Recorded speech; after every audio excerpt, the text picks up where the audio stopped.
I'm not into podcasts. I swear you'll never see anything like this ever again! What a hit! Back of the net. Ownership, money and football. It's something that is constantly debated these days. Be it Todd Bowley, be it the Glazers, be it AFC Crew. There's new and fascinating ways of football ownership happening. But one of the ones that has maybe not broken the mainstream just yet, but has been affecting the lives of clubs, is cryptocurrency. With the one on our shores being Crawley Town. Connor, have you heard about this? Limited amount. Now, I am always a fan of kind of new ownership models and I suppose bringing technology into these things and making it more accessible, shall I say. No more so than AFC Crew, which I'm sure we'll talk about at another point, and it is a fascinating story, but hit me. Let me know what is going on at Crawley. Little bit of a backstory. Crawley Town formed 1896, so long-standing member of the football horizon in the UK. But they remained in junior football up until 1951, so they've been very much kind of local level. They became professional in 1962, but have remained in the lower leagues ever since. Right now, they're flying high in League Two. They're second. It's early days. But last season, they finished 22nd out of 24 teams in their first full season under their new ownership. Their worst finish for 12 years in the Football League and just 3 points above the relegation to non-league. So it looked like everything was over. It looked like the lights had just about to be turned off and close the door on the way out. And not just that, they had 5 managers in that one season.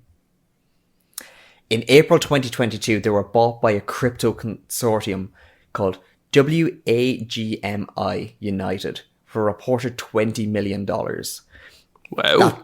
That fee, I don't necessarily believe, but it's possible with the right assets on the books. It's doable, stadium and that. But WAGMI stands for We're All Going to Make It, which is a very common rousing call amongst crypto groups. So this mysterious group was fronted by Eben Smith and Preston Johnson, remember that name, a consortium of American business people and Web3 investors with no prior experience in football, apart from one of them briefly being an ESPN pundit or analyst. But they took over around the same time that the NFT market was beginning to plummet, and when crypto investors started to turn to real-world assets for stability. So we're talking like your Bored Apes, your kind of crypto punks. Are we talking the Bitcoin going off the cliff, or are we talking NFTs going off the cliff, or both? So we're talking about NFTs in this instance. So if you've ever watched any of CoffeeZilla, he's the guy that outed Logan Paul's NFT scams, and basically. the recent podcast payment scandal as well. That's another one for the viewers to look into. Exactly. He's a very, very good YouTuber, but does these deep dives on crypto scams, from everything from FTX all the way to Logan Paul on his animal eggs or whatever that was. Crypto Zoo, I think, was what it was called. Yes, yeah. And basically, WAGMI, I'm just going to call them going forward rather than saying all that, is WAGMI promised to take Crawley to the Premier League through the sales of NFTs, which are non-fungible tokens, which I think most of us kind of have a basic understanding of their existence, not necessarily what they are, but basically you buy it, you're given a piece of what's called a blockchain, which is undeniable ownership of something, is basically what that means. And upon resale, you get value within the resale in perpetuity. Exactly. But what they had hoped to do was, by building on this kind of a model that would give them an international fan base alongside the traditional ones, and they tried to call themselves the internet team. A little bit buzzwordy for me, Connor. Bit naff. So after the takeover, Crawley launched sales of their own NFT, because of course they did, for the price of 0.35 ether, which was approximately worth £350 sterling. Steep enough for a League Two team. Yeah, especially considering they called it a virtual season ticket.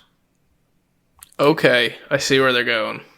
Yeah, so it had a range of benefits. Some of these mirror other clubs' equivalent digital subscriptions, which aren't typically sold as NFTs. Like, NFTs being more than just an NFT is a common thing. Because it's a digital, doesn't really mean anything. Maybe it's just a photo.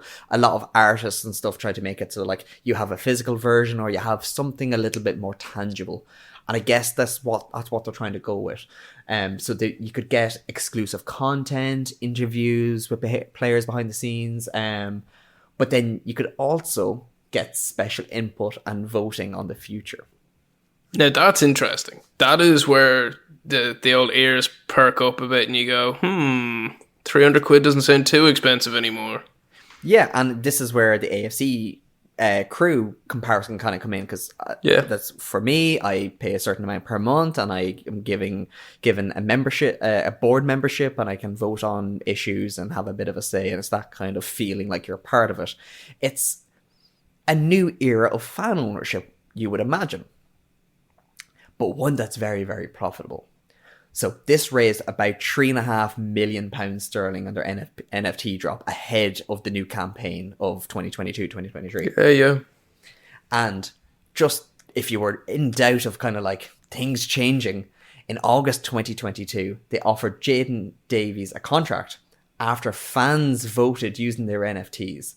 So the vote, which was directed by fans, offered 1,000 season tickets and verified owners approximately 8,000 NFTs a say in the signing. So you had about 1,000 season ticket holders, physical ones, and then you had about 8,000 people that owned the NFT virtual season ticket, and they were able to vote on whether or not this player was going to be signed, and he was.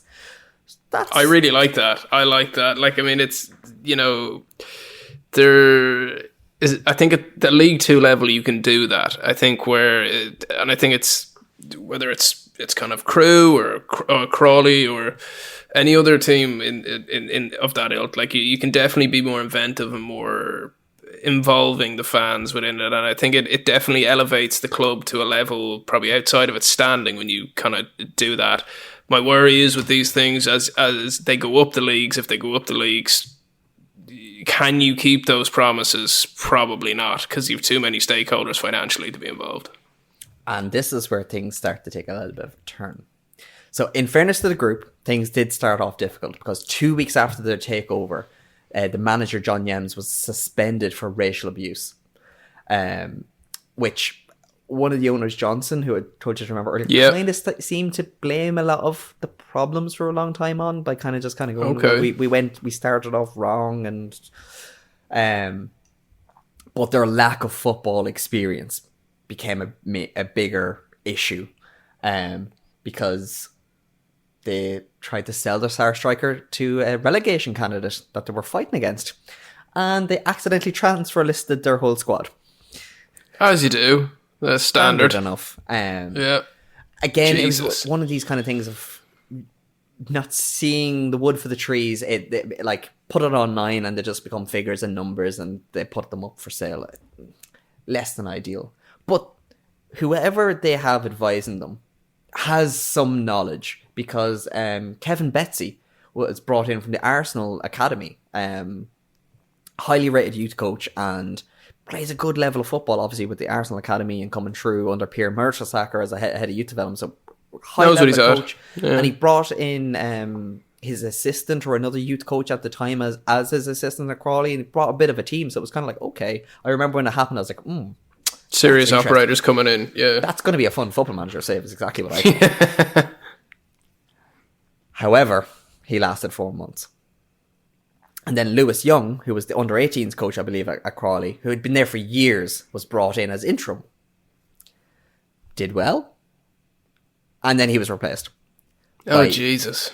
Peterborough's under-18s coach, Matthew Etherington, formerly of Stoke and West Ham. Oh, Jesus. I liked him now, to be fair.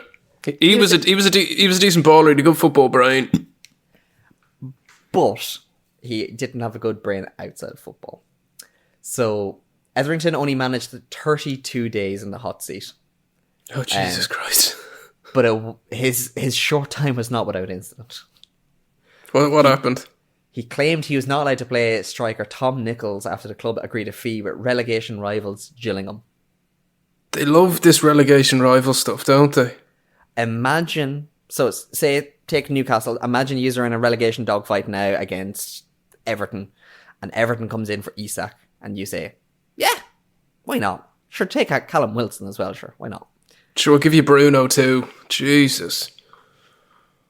Absolutely wild.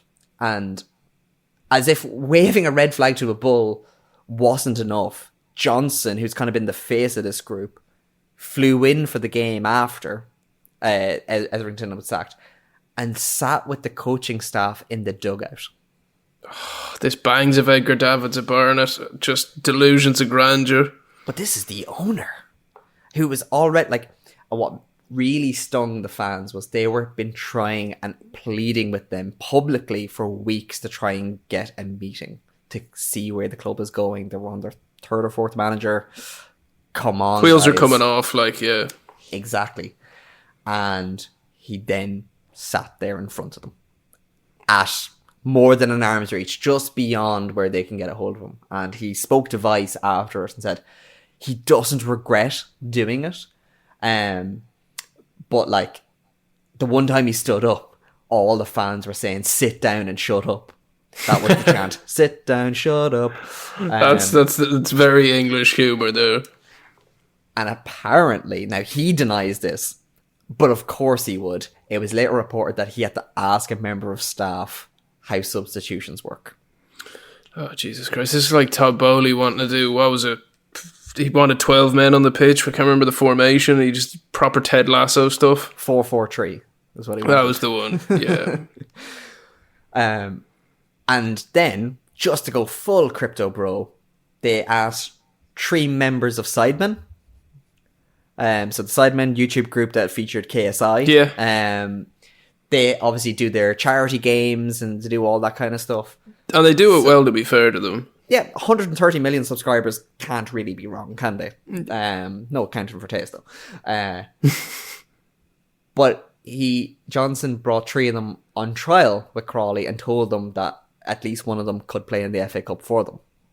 Oh, Jesus. So they were just making a push to get the exposure. And that's exactly what Johnson actually came out afterwards and says, yes, this was obviously a publicity stunt. But the only reason why it didn't actually happen, Simon Minter of the Sidemen did reveal after, was that they declined. Because they were like, I believe Simon might be a West Ham fan or something like that. He's like, imagine if this happened to my team, I'd be fuming. Yeah, and just out of being I get you. Like, out of just a sheer cop-on moment of, like, this can't happen. Bizarre that, like, it had, like, the guys who had the chance to be briefly professional footballers had to say no. It's like your man from One Direction, Louis. I think it's Doncaster. Doncaster Rovers. But he was a fan growing up, and they brought him on, and he was never really an expectation that he'd play, because he was like training with the under-23s or something like that. Yeah. And I think he maybe got a game and a run out for a cup one, but at that he got stage something, he'd done 6 or 8 weeks of training. So it's kind of like, okay, he earned it. Maybe he didn't earn the chance to be in the youth team or whatever. He was at least around the club for the years prior and even the weeks prior. Yeah, exactly. A little bit of Ali Dia's cousin, or George Weah's cousin, or whatever. But this is not the only questions with their like decision making. There's also questions over the anonymity of some of the WAGMI members.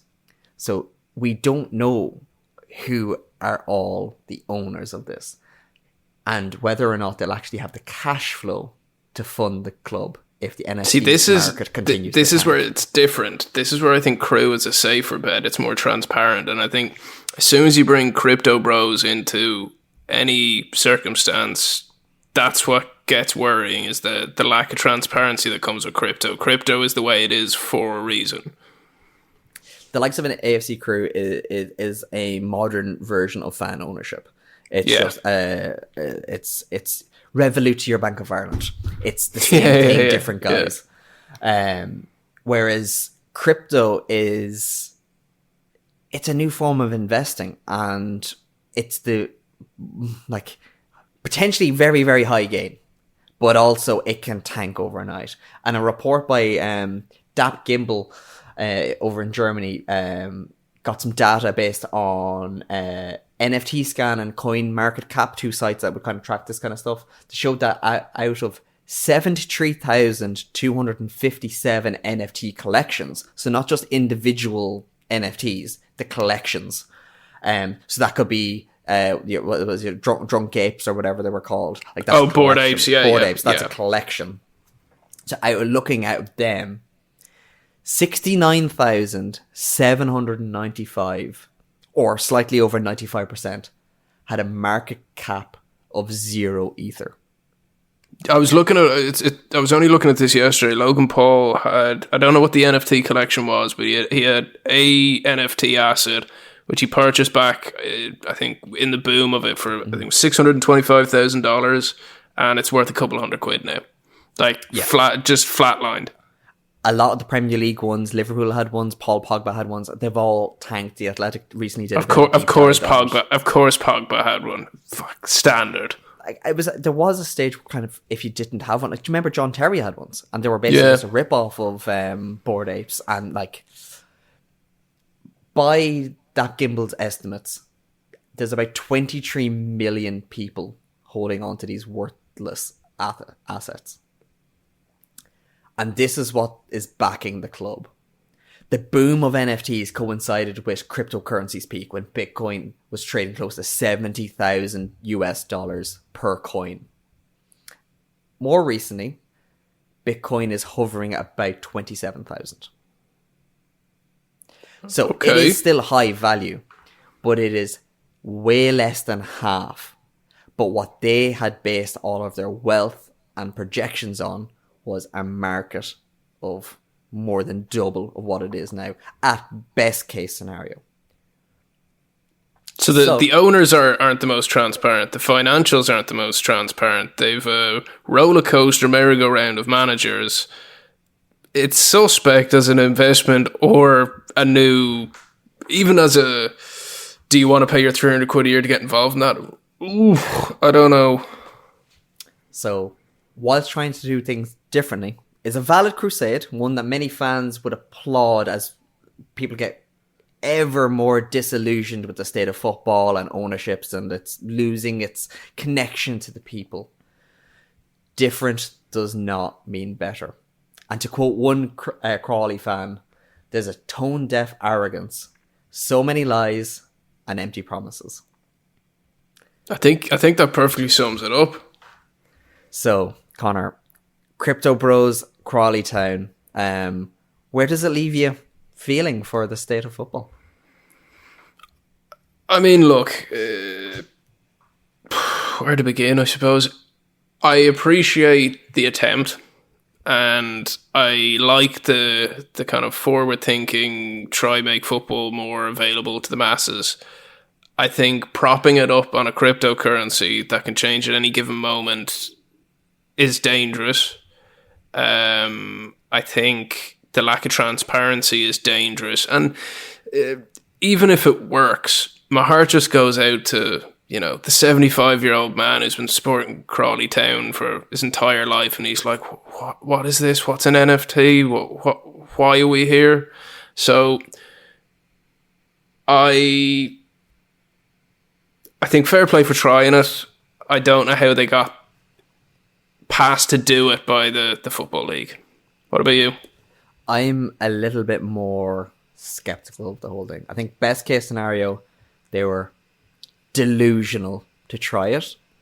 They're supposed to be fit and proper owner's test. There should be. But this, how did they pass that? I know there is some intermediaries that, when approached by millionaires and billionaires, that they will do basically a coaching class with them and kind of, well, this is what it's like to own a club and run a club, and this is so there's nothing hidden. That's the best case scenario, was that didn't happen. They're delusional. They tried their best. What is worst case scenario, and having watched a lot of CoffeeZilla recently enough, it'd be my concern, was this an attempt to liquefy into tangible assets that could then be debt built upon and then dropped? Is this an attempt of we have this thing that in a week's time could be, it's currently worth 10 million, next week it could be 10,000. We're going to buy on the strength of that, and then we have something that is now still worth 10 million. When I mean, it's not too far different to what the Glazers have done. The Glazers did it on a well tested banking kind of thing. So at least there is kind of this proof of concept. Yeah, there's concepts, but there's also laws. Yeah, well, this is Wild West stuff. Get hairy. And if you look at the likes of FTX and stuff, where did they get the tangible cash from the NFTs? Because some of them work by, if you buy into cryptocurrency, you're not supposed to be able to transfer it out because it's meant to be like it's as their name suggests, WAGMI, we're all going to make it. So is this ill-gotten gains that is basically they've traded on mine and yours money because we invested in their kind of thing? Or is it their own? The fact that we don't have an answer, and maybe there is an answer right there, it doesn't bode well for the future of Crawley, and it doesn't bode well for the future of football. Yeah, it doesn't, and I think it's one that we're going to have to keep an eye on. It's that is a story that I look forward to revisiting in a couple of weeks, a couple of months, and even a couple of years if it's still going. And we will keep you up to date with the story. They're only not even 18 months into it. There's plenty more twists in the tale, I'm sure. I've been Killian Ginnity for Not a Pundit, and I'm delighted to have been joined by Not a Pundit, Conor Glennon. Thanks for bringing us through that, Killian. Really fascinating. And we'll chat to you next time. I'm not into podcasts. I swear you'll never see anything like this ever again. What a hit! Back of the net.